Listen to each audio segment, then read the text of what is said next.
বন্ধু বান্ধবের ভাই সম্পর্ক বহুত ইম্পর্টেন্ট একটা সম্পর্ক, বুঝছো নি? বন্ধু বান্ধব সম্পর্কের মাঝে কোনো চাওয়া পাওয়া থাকে না।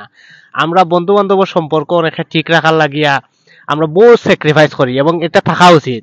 কিন্তু বন্ধু বান্ধবের সম্পর্ক যখনও কোনো স্বার্থ আই হয়, তখনও বন্ধু বান্ধবের সম্পর্কটা দেখা যায় যে ছিন্ন বিচ্ছিন্ন করিলা। কিছু মানুষে খুব চেষ্টা করে সম্পর্কটা তারে খুব সুন্দর করিয়া ধরিয়া রাখার লাগে, এবং তারার যে মনের যে মানে একটা আবেগ, বন্ধুত্ব ধরিয়া রাখার, কিছু মানুষ এইটা বুঝে না।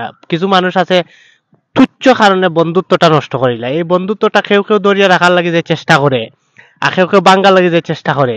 এই দুইটাই মানে দরকার, দুইজনের দুইটা গুণ আছে। যারা রাখার চেষ্টা করে এরা বালা মানুষ নিঃসন্দেহে, আর যারা ছোটখাটো বিষয় নিয়ে বন্ধু বান্ধব বাঙ্গিলাই তো চেষ্টা করে এবং সদা সর্বদা ব্যস্ত থাকে, এরা এরারে উচিত এটা না করা। কারণ বন্ধুত্ব এটা আজকের একদিনের নাই। আপনি আমি বন্ধু যখন হইমু, এটা অনেক দিন লং টাইমের একটা বিষয়।